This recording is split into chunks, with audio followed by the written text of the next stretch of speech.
شالوم شالوم شالوم بيتسب እግዚአብሔር አምላክ ሰላም ጸጋ ምሕረትና ክርስቶስ ምስ ኩልኩም እዩ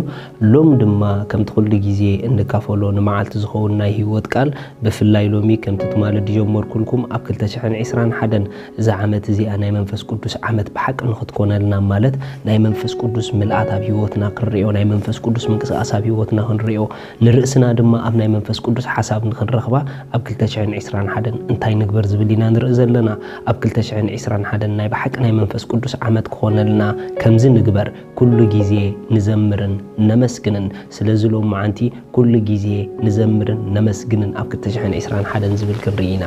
ምኽንያቱ ኩሉ ጊዜ ዝዝምሩ ኩሉ ጊዜ ዘመስግኑ ኣብ ናይ መንፈስ ቅዱስ ምልአት እዮም ህይወቶም ዝረኽቧ እቶም ኩሉ ጊዜ ዝዝምሩ ኩሉ ጊዜ ዘመስግኑ ከይቋረጹ በመንፈስ ቅዱስ እንዳተሞሉ እዮም ዝመላለሱ በመንፈስ ቅዱስ ካብታ ሓደ ንምልኦሉ መንገዲ ንዝምር እነመስግን ሰባት እንተዳ ኮይናዩ ንእግዚአብሔር ነምልኾ እንተዳ ኮይና ኩሉ ጊዜ ውሽጥና በመንፈሱ ቻርጅ ኾን ክጅምር ይሽዑ ህይወትና እንዳታሃነጽ ኸይድ ክጅምር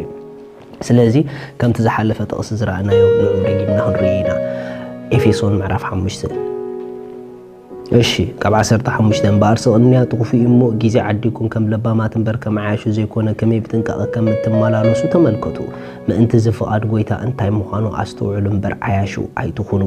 ዝርገታለዎም በወይኒ አይትስከሩ ግና ኸኢሉ በመዝሙሩን በምስጋናን በመንፈሳው ቅኔን በልብኩም ንጎይታ እናተቀነኹሙሉን እናደረስኩሙሉን ንሕድሕድኩም እናተዛረብኩምን መንፈስ ይምላኩም ሪኢኩም ካብታ ሓደ በመንፈስ ንምልአሉ መንገዲ በመዝሙሩን በምስጋናን ኢልዎ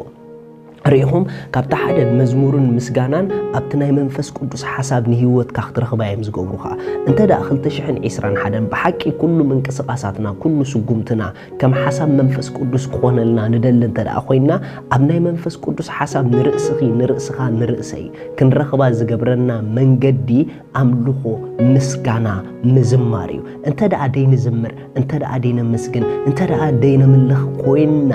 ንርእስና ኣብ ናይ መንፈስ ቅዱስ حساب كن رخبا أين خلنينا لكع كم تمسجانان أملخون زمارن أبناء منفسو علم نرسخا خم ترخبا زجبركا مجرم رام دم لكع كم أبناء تخوفو ديابلوس منفس نرسخا خم ترخبا يجبركا كل جيزي زجرم رموسبات كل جيزي زمار رسبات هيوتو مملي سندات المتى يزخيد هيوتو مملي سندات بالاشو يزخيد كم ناي منفس قدوس حساب نداوت يمزغرو سلازي احواتي كلتشحن اسران حدنجن هيوتنا اب ناي منفس قدوس حساب طرح كنرخبا ندل ندحر كوينا منفس قدوس باملخو بمسكانا بزمار زسرح منفسيو هاليلويا سلازي كدقسو كلكم زمرو كتكدو كلكم زمرو امسكنو عللو بقى معلال تلامودو اوداتنان اوالدنان معلال نلامد اتوم بغويتا زحغوسو كل غيزي مزمور مسغانا كاب حغوسي زفسس مصحف قدوس كاب غويتا كل غيزي تحغوسي يزبلنا which means كل غيزي ام مزمورن املخون كنبري املاح صوينا هذا نجر رجعنا خوينا خنقرنكم أنت دا ناي مزمور ناي ملخو ناي مسكانا هيوت زيبلنا خوينو أمنوني أندا ورد نمبر أندا وسخنا عين خيدنينا كل جزء ندلع علي كل جزء نقميت أندا خلنا هيوتنا خد كيد ندلع أنت دا خوينا زمرت نقول أمسكنت نقول أملخت نقول متحف قدوس نبقى تصودو بزماري أتوي يسبل هاليلويا نبا أفدقيتات بوداسي يسوس نزل عالم قويتايو نا إجزابير أفدقيتات نا إجزابير أتد بأملخو بمسكانا إيزوتو أملخو مسكانا نفللي اللوم أملخو نا إجزابير عبيد ترديكا أتهبو ملاشيو مسكانا دما نا إجزابير وعلة ترديكا أتهبو ملاشيو ريخا حوي نا إجزابير عبيد موشتخا خقادو اللخولو كابزد تلعيلكا أتهبو ملاش سلا عبيدو سلا السراروحو أتهبو ملاش أملخويو بقى سلا أملاخ النتو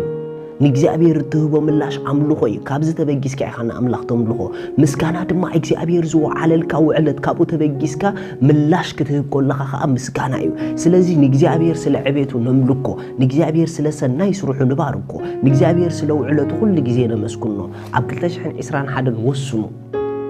ዝኾነ ዓይነት ኩነታት ንምስጋናና ንስሓቕና ንኣምልኾና ንዕልልታና ከምዘይ ወስዶ ንወስን ኣነ ኣብ 2021 ካብ ኣምልኾን ምስጋናን ምንም ነገር ከውፀና ኣይፍቅድን ኢልክ ወስኒ ሰሓክ ማንም ንኸይወስዶ 2021 ወስኒ ስምዒት ክኾን ይኽእል እትርእዮ ኩነታት ክኾን ይኽእል ጊዜያዊ ሓላፍ ነገራትካ ክኾን ይኽእል ኣምልኾኻ ከይወስዶ ተጠንቀቕ መጽሓፍ ቅዱስ ከምዚ ይብል ኣብ ግብረ ሐዋርያት ምዕራፍ 16 ጥቕሲ 25 ካብ ጥቕሲ 24 ከምብየ ንሱ እዚ ትእዛዝ ምስተቐበለ ከዓ ናብቲ ውሽጢ ቤት ማእሰርቲ ኣእትዎም ኣእጋሮም ከዓ ኣብ ጉንዲ ኣጽኒዑ ኣሰረ ፍርቂ ለይቲ ምስ ኮነ ድማ ጳውሎስን ሲላስን ንኣምላኽ እናለመኑ ብዜማ የመስግኑ ነበሩ እቶም እሱራት ድማ ይሰምዕዎም ነበሩ ብድንገት ድማ መሰረታ ቤት ማእሰርቲ ክሳዕ ዝናወጽ ብርቱዕ ምንጥቕጣቕ ምድሪ ኾነ ብኡ ንብኡ ከዓ ኩሉ እቲ ማዓጹ ተኸፍተ ናይ ኩላቶም መቃውሑን ተኸፍተ ብጣዕሚ ይዝገርም ሪኢኹም ንጳውሎስን ንሲላስን ቀጥቂጦም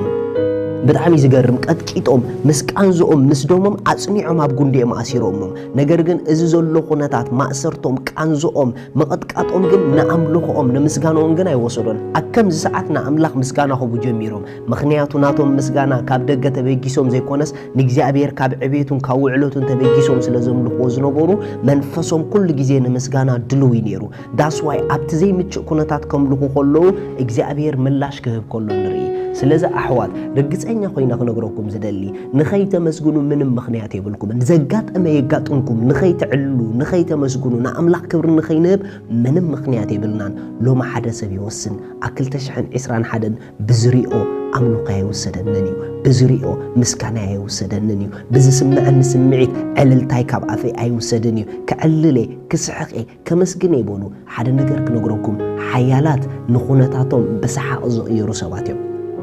ሓያላት ንኹነታቶም ብምስጋና ድግልብጡ ሰባት እዮም ብትኽክል መንፈሳውያን ሰባት ንነገር ብኸምዚ መልክዕም ዝቕይርዎ ኣነ ንስኹምን ድማ እዚ መገድሎሚ ንከተሎ ብዕልልታ ነቲ ዘይደሓን ናብ ደሓን ነምጻዮ ብዕልልታ ነቲ ዘይምቹእ ነገራት ናብ ምቹእ ነገር ነምጻዮ ብስምዒትና ብዝስምዐና ነገር ኣምልኾናን ምስጋናን ኣይነቋርጽ መጽሓፍ ቅዱስ ከምዚ ይብል መዝሙር ዳዊት 89 መዝሙር ዳዊት 89 ካብ ጥቕሲ 15 ክንርአይና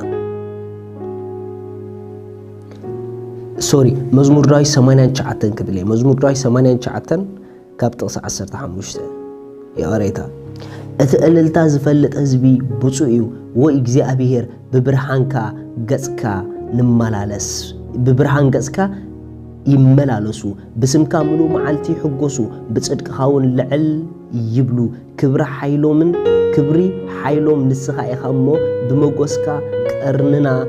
ልዕል ክብል እዩ ዋልታና ናይ እግዚአብሔር እሞ ንጉስና ናይትና እስራኤል ቅዱስ እዩ ብጣዕሚ ዝገርም ክጅምር ከሎ ግን ታይሉ እቲ ዕልልታ ዝፈልጥ ህዝቢ ብፁዕ እዩ ወይ እግዚአብሔር ብብርሃን ገጽካ ይመላለሱ ብናይ እግዚአብሔር ብርሃን ገጹ ክንመላለስ ንደለ እንድሕር ኮይና ዕልልታ ንፍለጥ ምዝማር ንፍለጥ ኣምልኾ ንፍለጥ ዓልሉ ሻውት ግበሩ ንኣምላኽ ኣመስግኑ እንተ ደኣ በዚ መገዲ ኸይድኩም ብናይ ኣምላኽ ብርሃን 2021 ክትመላለሱ ኢኹም ኣምላኽ ሰማይ ይባርኽኩም ሎሚ ንጎይታና ኢየሱስ ክርስቶስ ወሲንኩም ኣብ ህይወትኩም ተቀበልኩም ወሰባት እዛ መዓልትኩም ያ ሎም ወሲንኩም ተቀበሉ ንጎይታ መቀባል ናይ ዘላለም ህይወት ክትረከብ ገብረካ እዩ ስለዚ ናይ ዘላለም ህይወት ትደሊ እንትኾንኩም እዛ ጸሎት እዚ ኣጸልዩ እግዚአብሔር አቦ ስለ ወድኻ ኢየሱስ ክርስቶስ የመስግነካ ኣለኹ የአምን ኣለኹ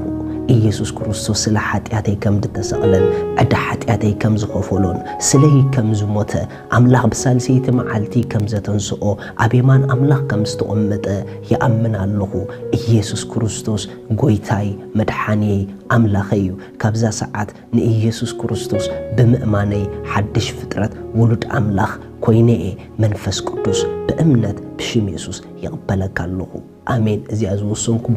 بጣዕሚ እንቋሓጎሰኩም በዚ ብታሕቲ ዘሎ ጎይታ ከም ዝተቀበልኩም ንገብሩና ሰድለይኩም ወራኣት ኸንሰደልኩም ኢና ሻሎም